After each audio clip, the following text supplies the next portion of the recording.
Good morning, everybody. Welcome to this interview by Core Recruitment. Thank you very much for joining us. Now, I'm really pleased to be running this interview series. The diversity and inclusion side of things is something which is really close to my heart and to all of us at Core Recruitment. So we're running this series to increase visibility of business leaders across the sector, very much based upon the philosophy that if you can't see it, then you can't be it. So we're going to be speaking to a number of different business leaders over the course of this week.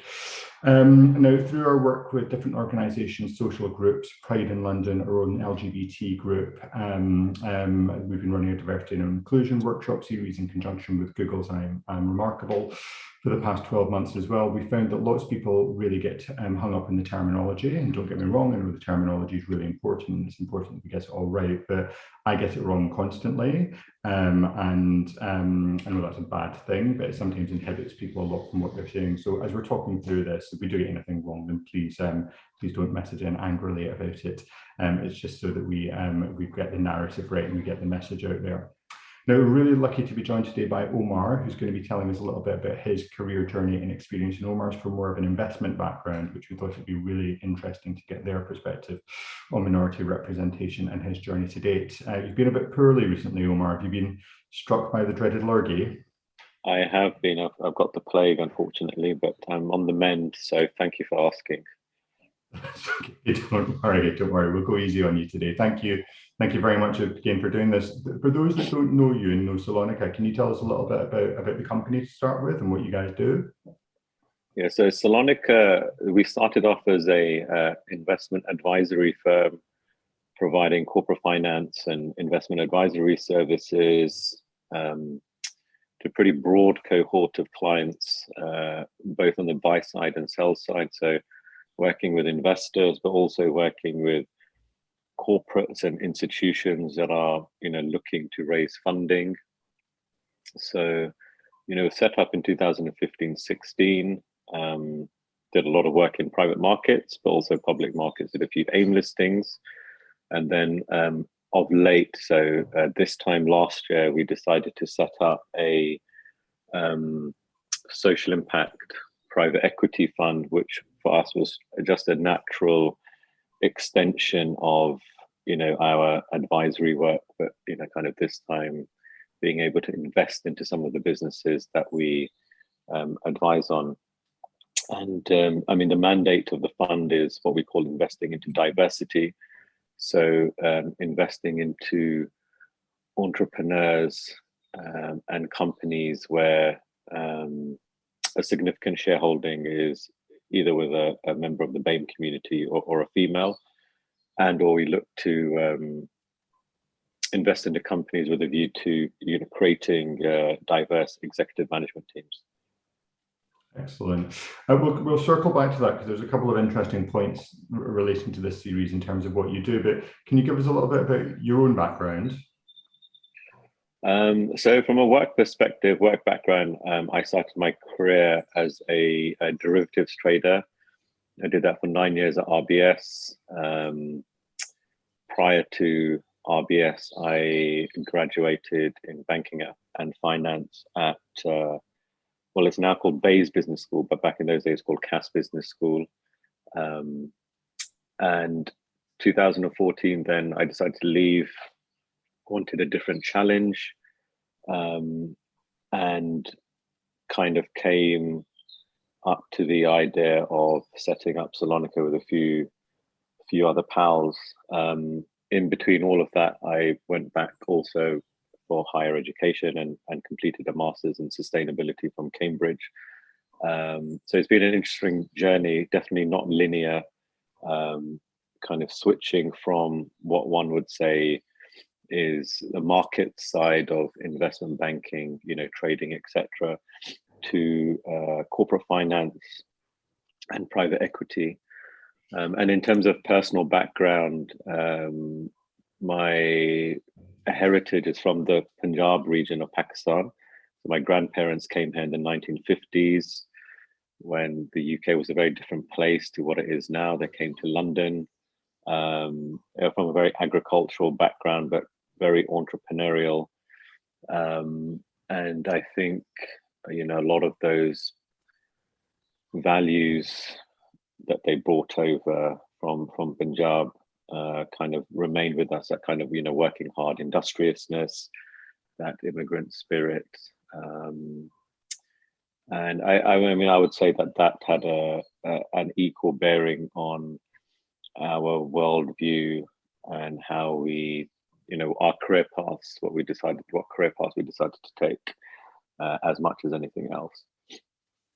Just flashing back for a second, because I live on a road called Casson Road, which is being renamed at the moment, probably for the same reason that your previous university was renamed. Do you know much about the backstory to that, just as a point of interest? What, to Cass Business School or to the road? Yeah, Cass Business School. Yeah, I mean, Cass Business School, I mean, so the business school was renamed in 2001 after the Sir John Cass Foundation, which gave a big endowment to the business school. But then, of course, he had very strong links to slavery and made much of his fortune off slavery. So I think the school felt it wasn't appropriate to carry his name. I'm not sure what I think of that. I probably would have done it in a slightly different way. I think that. I mean, he from all sources, he seemed like a horrible character, but I don't think renaming is maybe the way forward. I think that there could have been some stuff done that would have maybe been a bit more productive and constructive, but that's a decision, and they decide, and I think it's going to happen more, right? I think it's going to start happening a lot more. Absolutely. Now, you touched on it just briefly there when you were talking about the personal side of things, but how do you feel like being from a minority group has affected your career to date? I mean, I definitely think it's affected it. I think in so much as there's a lot of cultural values that shape your personal experience. And also, minorities are treated as one monolith. So, for example, I'm of quote unquote Pakistani heritage. What does that mean? Pakistan is made up of, dozens of different ethnicities and cultures, and they all have their own, kind of cultural baggage and structural biases. So I think the way that we approach the topic is not correct. You see that on the census form, Asian, Indian, Asian, Pakistani. What does it mean? I mean, India, there's even more ethnic diversity and cultural diversity. So I think that's the first thing. Second thing, yeah, of course, during my career, I would say it's been problematic at times, in so much as even if you're looking at it from the most kind of generous point of view, there's going to be unconscious bias that affects you, because studies have shown that we're more predisposed to look upon people favorably that look like us, that speak like us, that have the same sort of cultural terms of reference as us. And therefore, if you don't have that, then it will be difficult. I don't think enough has probably been, historically for sure, not enough has been done to kind of assuage this. No one's really wanted to know. It's just been about work harder, put your head down, work harder. Sometimes I don't think certain people from minority backgrounds have helped either, because they've also been of the view that, look, if I can make it, then everyone else can make it. And there's certain people, certainly in the current government, that ascribe to that view. That is problematic. But I think I'm positive that things are changing, and people are looking at this in a more holistic way. Absolutely.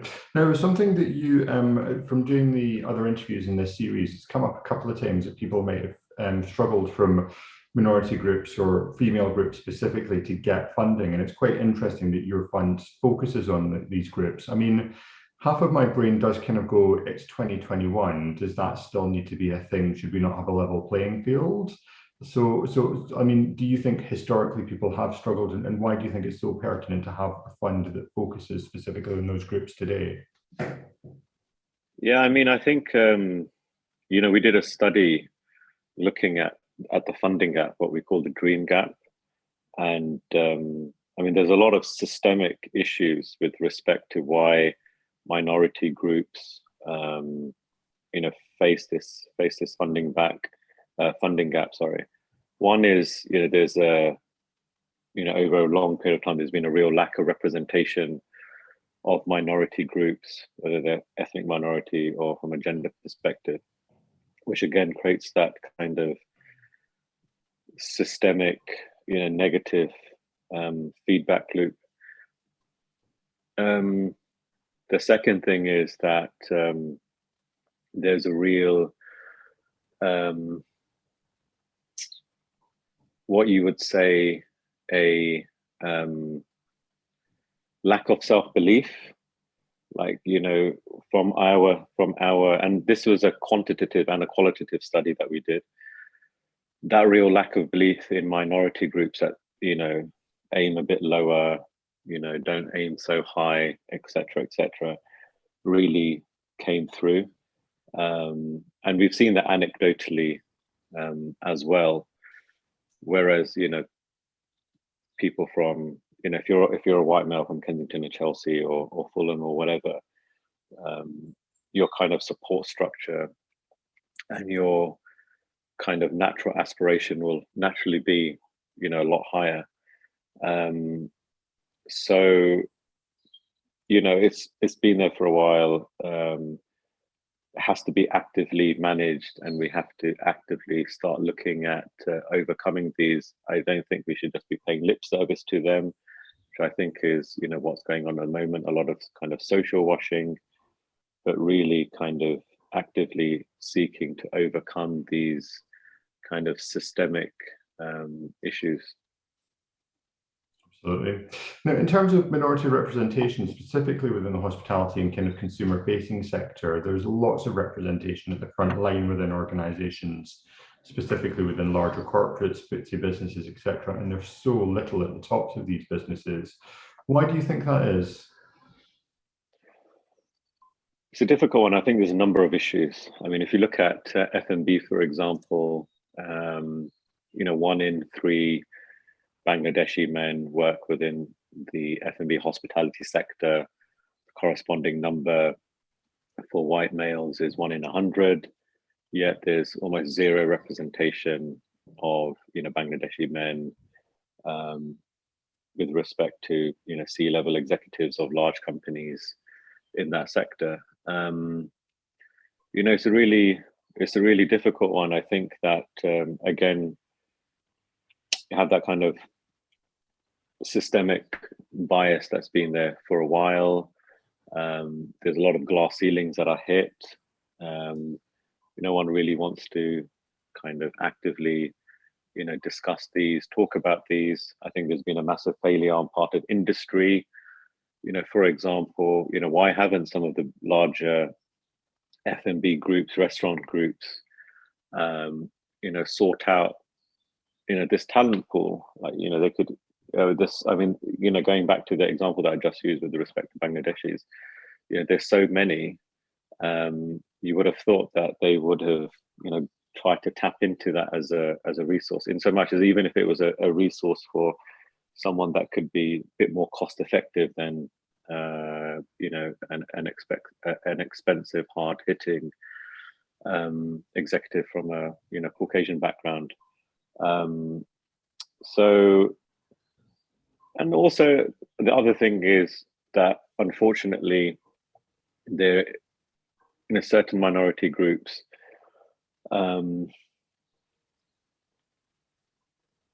there's a lack of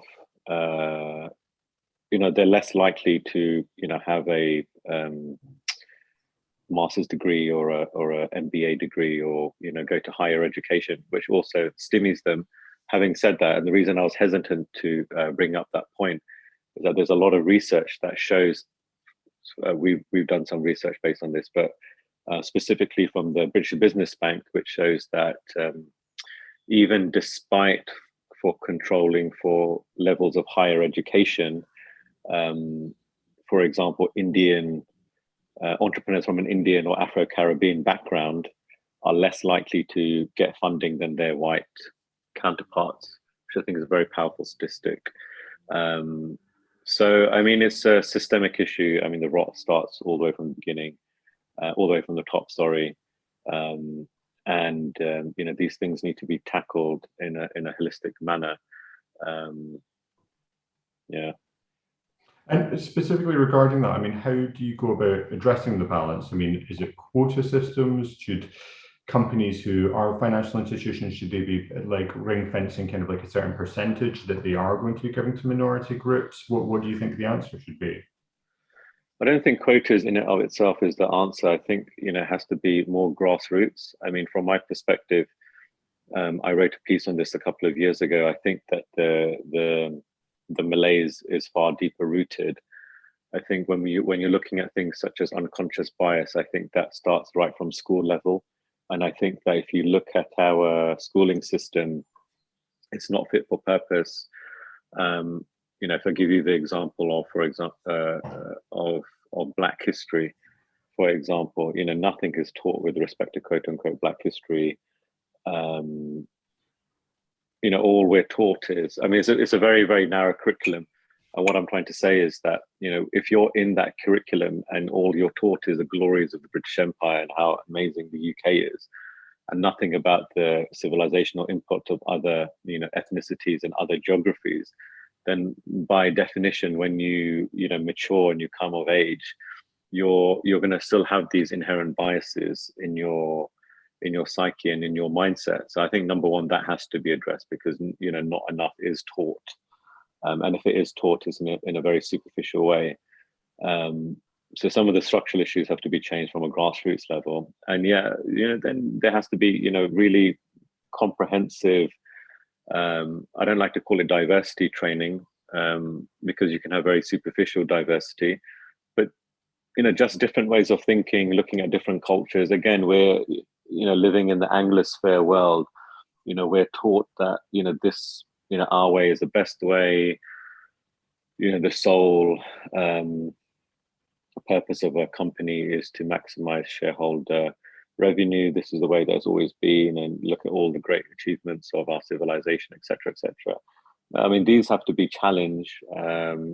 These views are flawed anyway, but these have to be challenged. So I think that that has to be debunked from a company basis, and then I think you can get to a stage where people will be more open to talk about diversity and talk about people from different backgrounds, different ways of thinking, and will be more, kind of receptive to kind of recruiting from those diverse talent pools.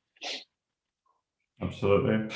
I mean, from these companies that you've dealt with, from companies that you've been a part of as an employee, are there any kind of specific policies, processes, procedures that you think have really kind of like, managed to create this positive working environment, which is inclusive for everybody? Yeah, I think one of the interesting policies that we've seen implemented that's worked is, actively looking to recruit from more diverse talent pools. So whether that's from, non-traditional universities,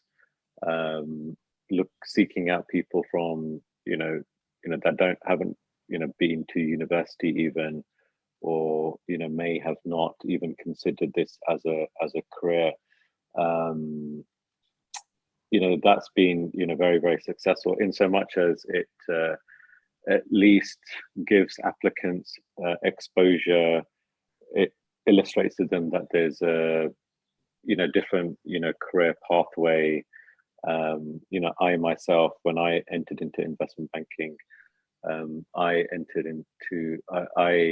was recruited on a diversity in investment banking recruitment scheme, which was transformative. And this scheme started out of the US, and the initial focus was to increase African American representation within investment banking. And one of the things that they found was, a lot of African Americans hadn't even thought about going into investment banking. So it can be powerful in and of itself. I think a lot, other things that we found really interesting that has helped is diversity, active diversity training. I think I touched upon it before, looking at, learning about different cultures, learning about different schools of thought. And I think that permeates down then to employees, especially employees in a management role. So I mean, these are some of the things that, we've seen that, really helps with respect to, diversity and recruitment. Absolutely. No, there's good policies. That one that you went through with the bank then, that they started off in America, did they bring that over here to increase, specifically to increase minority representation, yeah? Yeah, so they bought that over here in 2001, I believe. So I was one of the first cohorts in 2005. Initially, the focus was investment banking in the UK. Now they've branched out into legal, civil service, etc., etc. It's called SEO. It's fantastic, pretty interesting. Now they're talking about different sorts of diversity targets, which I'm not sure I kind of quite agree with. But I think from its inception, its inceptional force, I think was very noble, and I think that it's had a transformative impact. And then it creates a whole ecosystem. So the people that go through the system as interns in the 80s, you'd hope that by the mid 90s they're of significant seniority, that then they can start recruiting, and I mean it just becomes like a very strong self-fulfilling ecosystem. Yeah. 100%, 100%. Now, going to the people that would be watching this, and hopefully there'll be a lot of people who are kind of like, business owners, entrepreneurs, kind of like people who are influential within organizations. What advice would you give to those individuals in terms of like either how they should be gaining funding, how they should be best representing themselves, how they should be working within their companies? I mean, with respect to gaining funding, I think it's a long process. It's not as easy as it sounds. I think, unfortunately, as a minority entrepreneur, if you're looking to gain funding, you have to get over that cognitive bias aspect. Unfortunately, a lot of investment committees are still, white male, Russell Group educated, dominated. And sometimes they will not understand, the product or your perspective, even though I think things are changing for the positive now. So I think, one has to be much better prepared, more than kind of normal, white dude on the street, for want of a better term. And yeah, I think that, and also keeping expectations realistic. I think this is common across all entrepreneurs. I think entrepreneurs have very stratospheric expectations of company valuation, and how much their product and service is actually worth. So I think a bit of realism, healthy dose of realism is wouldn't go amiss. So I think those are the two kind of main pointers, I would say. And going back to your, I mean, I know you're still mid-flow in terms of your own career, Omar, but in terms of like, going back to your kind of like early stages, it sounds like getting onto that development program with the bank was kind of really formative for you. If there are people watching this who are perhaps thinking about their kids, or kind of like even individuals who are kind of like junior to mid-level who are thinking about how they develop their careers, what advice would you give them? Yeah, it's an interesting one. I think there's a lot of biases maybe with families from a South Asian background. Doctor, lawyer, accountant were kind of three main career paths I had to choose from. Thankfully, that's changing. I think keeping an open mind. I think that one thing is like networking and socializing as much as possible from a young age. And that's not an excuse to like party and get drunk, but just meeting people. I think that for me that was paramount. I wouldn't have found out about this banking mentorship program if, you know, I was at a party one night and, you know, talking to someone and we were discussing it. You know, these things are overlooked. Also, don't be afraid. I think that sometimes, especially in this day and age, and again, I think this is not sectarian. I think it can become a bit prescriptive now. You know, you have to do X degree at X university, usually some sort of STEM-based degree. I think the liberal arts are really, really undervalued. And I think, you know, if you come from a liberal arts background or you want to study the liberal arts at university, but still have a corporate career, that's a career path that can work. I don't think enough people consider it, just because I think it gives you so many critical thinking and life skills. So I think my key takeaway would be just be very open-minded, meet as many people as possible. Don't put too much pressure on yourself. You know, it's not, you know, again, it shouldn't be prescriptive. By age, you know, 21, I must have a degree, and by age 22, I must have a graduate job, etc., etc. You know, there's, you know, give and take in all of these, and people mature at different ages. You know, when I look at my 21-year-old self, I was not a very mature individual. It was my 28-year-old, 29-year-old self was not a very mature individual. I think, you know, these things come with age, and we shouldn't be, you know, pressurizing ourselves to work to artificial timelines. I think that's a great philosophy. Lastly, just in terms of before we wrap up, so the future of Salonika as a group, where do you want to see this going? What kind of investments are you interested in? What kind of people are you interested in talking to? So there's two aspects of the business. One is the advisory side of the business, where, you know, we're still working with companies to fundraise for them, to advise them on their expansion plans, etc. I think the future of that business would probably be working on larger transactions, probably more cross-national transactions, because we're quite UK focused. I think with respect to the fund, you know, our 90% of our portfolio, we're seeking to invest into the UK, into consumer sectors, so F&B, hospitality, entertainment, leisure, etc. So we would want to continue that. We're still fundraising for the fund, so, you know, we want to get more investment into it. We're very positive on the investment thesis. You know, it's a social impact fund, but there's a strong financial case for investing into diversity, and we've done a lot of work over it, around it.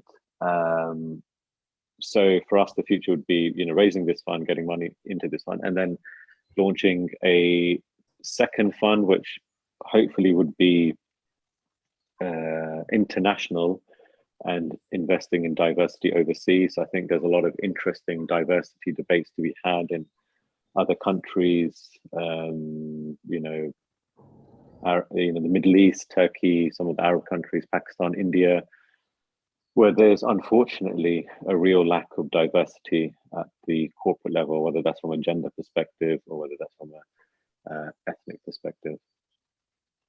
Absolutely. Omar, I really enjoyed having the chat with you today. I think, you know, best of luck with the fund. I'm sure it's going to be a massive success. I hope you feel better soon. And I hope 2022 is going to be kind of like a better year for all of us, right? Likewise. Thank you so much, Krishnan, for taking time out, and thanks for your time. Cheers.